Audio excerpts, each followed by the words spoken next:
तो ये देखिए फ्रेंड्स, मैं सुबह पूजा कर ली हूँ और अब विसर्जन का समय है, तो मूर्ति विसर्जन मैं करूँगी। अभी मैं खाई नहीं हूँ, लेकिन दूर जाना है विसर्जन करने के लिए, तो कुछ मैं खा लेती हूँ, फिर मैं विसर्जन करती हूँ। ऐसे मैं इनका मूर्ति हिला दी हूँ, यानी कि इनका आवाहन ख़त्म हो गया है, मतलब आवाहन नहीं है यहाँ पे। तो ये देखिए फिर से मैं क्या की हूँ, नॉर्मल पूजा जैसे किया जाता है वैसे मैं कर ली हूँ। और नॉर्मल पूजा करने के बाद इनको जो भी प्रसाद वगैरह है बचा हुआ रात का सभी कुछ चढ़ा दीजिए, फल और जो भी ठेकुआ पड़किया जो भी है चढ़ा दीजिए। और इनको खोइछा दिया जाता है फ्रेंड्स। देखिए मैं खोइछा दी हूँ, तो हल्दी है 5 टुकड़ा और चावल है, और सिंदूर में इनको की हूँ, सुहाग ली हूँ, कुछ फल वगैरह आंचल पे दी हूँ, यानी कि इनको खोइछा दी हूँ। और इनका सिंदूर का ये किया है मिट्टी का ही, जहाँ से मैं मूर्ति लाई हूँ वहीं से।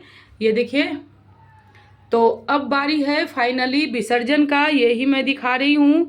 और शंकर भगवान को जो भी प्रसाद चढ़ाया जाता है वो पंडित जी को दान कर दिया जाता है, खाया नहीं जाता है। सारा प्रसाद मैं जाके दान कराई हूँ। यहाँ पे पेटारी रखी थी डाला में उनका प्रसाद, तो प्रसाद मैं पंडित जी को जाके दे आई हूँ, देख सकते हैं नहीं है।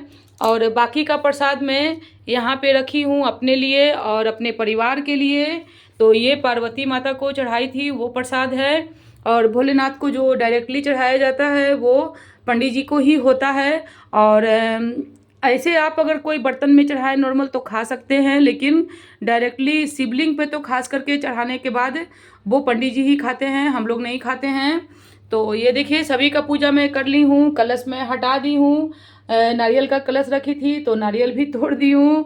और फ्रेंड्स पूजा मैं कर ली हूँ, पूजा मैं की हूँ 8:30 बजे के करीब, क्योंकि सुबह में थोड़ा सा तबीयत बिगड़ गया और नींद नहीं खुला, इस कारण लेट हो गई। तो 8:30 बजे मैं पूजा फाइनली कर ली हूँ। और जौ के सत्तू से मैं पारण करती हूँ, शरबत से।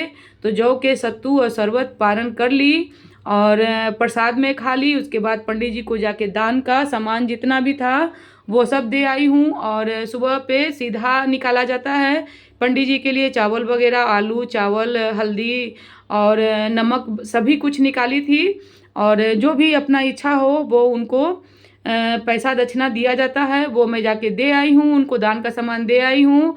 और सारा खाना मैं अब जा रही हूँ बनाने, और बना के मैं आपको दिखाती हूँ कि क्या क्या मैं बनाई हूँ सहले में, और कितना मैं बना सकती हूँ देखती हूँ, क्योंकि अकेले बनाना है फ्रेंड्स, कोई है नहीं, मतलब बना जेंट्स में क्या बनाएंगे। ऐसे तो बच्चा मेरा बहुत ही ज़्यादा हेल्प कर देता है, लेकिन जेंट्स लोग क्या करेंगे ये भी कहा जाता है। तो चलती हूँ खाना बनाने के लिए, और सभी को फिर खाना दूंगी, नाश्ता दूंगी, और खुद भी पारण कर लूँगी। और इनको मैं बोली थी कि चलिए इनको विसर्जन कर देते हैं। हर साल मैं विसर्जन करके ही कुछ मुंह में अनाज डालती हूँ, लेकिन इस बार मैं जाती हूँ थोड़ा सा कुछ खा लेती हूँ, क्योंकि इनको विसर्जन हम ही करेंगे तो टाइम लगेगा इनको लेके जाने में। यहाँ पटना के गाय घाट जो है मैं बता चुकी हूँ पहले भी ब्लॉग में, वहाँ मैं जाऊँगी इनको विसर्जन करने के लिए। तो सभी को मैं मूर्ति हिला दी हूँ, आवाहन इनका ख़त्म हो गया है, तो इनका सिर्फ श्रद्धापूर्वक विसर्जन करना है। सारा पूजा हो गया है, ये देखिए सारा प्रसाद मैं उतार के यहाँ रख ली हूँ। और सभी को मौली में चढ़ाई थी, सभी को रक्षा सूत्र बांध दी हूँ और सभी को प्रसाद में दे दी हूँ। तो चलती हूँ खाना बनाने के लिए और फिर मैं दिखाती हूँ। ये मेरा पूजा रूम है, इसी में पूजा करती हूँ। आप लोग को मेरा पूजा रूम कैसा लगता है कमेंट में ज़रूर से बताइएगा। और पूजा मैं की हूँ तीज व्रत, वो कैसे मैं की हूँ वो भी बताइएगा कमेंट में। तो चलती हूँ खाना बनाने के लिए पारण करके। तो अब मैं पारण का ब्लॉग बना लेती हूँ। और हम सभी माताएं बहनें तीज किए थे कल, तो आज पारण भी करेंगे। तो पारण के लिए मैं क्या क्या बनाई हूँ, पूजा तो मैं दिखा दी हूँ कि सुबह में कैसे पूजा किया जाता है। तो ये देखिए मैं बनाई हूँ चना का बचका, चना फूलने के लिए दी थी पूजा के लिए। तो पूजा में चना चढ़ाया जाता है फ्रेंड्स, तो चना मैं चढ़ा दी हूँ। और जो चना बचा हुआ था अंकुरित हो गया एक दिन में आराम से, तो फिर भी मैं इसका बचका बनाई हूँ, चना का बचका बनाई हूँ। और लिट्टी बनाई हूँ खूब सारा प्याज दे के, बहुत ही बढ़िया खस्ता लिट्टी है। और ये देखिए अरबी है, तो सरसों लहसुन इसमें मिला के छान ली हूँ। और ये देखिए भुंजा हुआ छना है, इसमें अभी ग्रेवी मैं नहीं लगाई हूँ, ग्रेवी लगाऊंगी। और ये देखिए कुछ मटेरियल बचा हुआ है बचका के लिए, चना वाला, ये देखिए।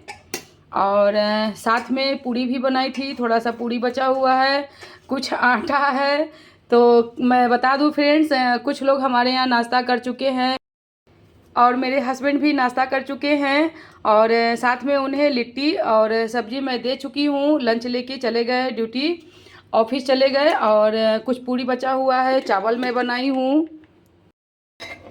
तो मैं बना रही थी फ्रेंड्स अरबी के सब्जी का ग्रेवी वाला सब्जी बना रही थी। अभी मैं भूंज के ही सिर्फ रखी हूँ। और मेरी ननद बोली कि नहीं कढ़ी बड़ी बनाओ, कढ़ी बड़ी बहुत ही शुभ होता है, बहुत ही पूजा पाठ में बनाया जाता है कढ़ी बड़ी, तो इसीलिए मैं कढ़ी बड़ी बनाई हूँ। काफ़ी टाइम लग गया सहले में बनाने में, बहुत ही ज़्यादा कमज़ोरी जैसा महसूस हो रहा है। अभी तक मैं अभी पारण नहीं की हूँ, मतलब खाई नहीं हूँ। ऐसे सुबह में प्रसाद खा ली हूँ और शरबत पी ली हूँ, तो मेन तो शरबत के लिए ही लगता है। तो मैं कढ़ी बड़ी बनाई हूँ और थोड़ा सा बचका मैं और बनाऊंगी, यानी कि चना वाला तो बनाना ही है, इतना बचा हुआ है तो। और मैं टेरिस से जाती हूँ थोड़ा सा पोई का साग लाने, उसका भी बचका बनाऊंगी। तो फ्रेंड्स बना लेती हूँ तो फिर मैं दिखाती हूँ आज मैं कैसे बना रही हूँ, क्या बना रही हूँ। ये मैं शेयर नहीं कर रही हूँ, ऐसे सभी लोग को पता है। तो मैं ब्लॉग बना ली हूँ पारण का, जा रही हूँ पारण करने के लिए वो बचका बना के। तो मिलती हूँ फ्रेंड्स अगली वीडियो में, और तब तक के लिए बाय बाय।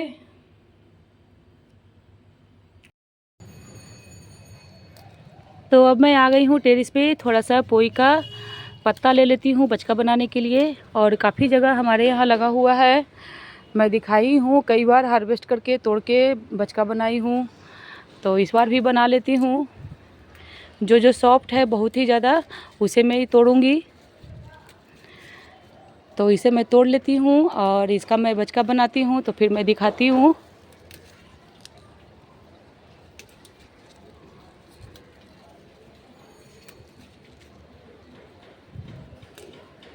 देखिए फ्रेंड्स इतना मैं तोड़ी हूँ, ज़्यादा की ज़रूरत नहीं है। कितना मैं बचका बनाऊँगी, ज़्यादा नहीं बनाऊँगी क्योंकि चना वाला भी है,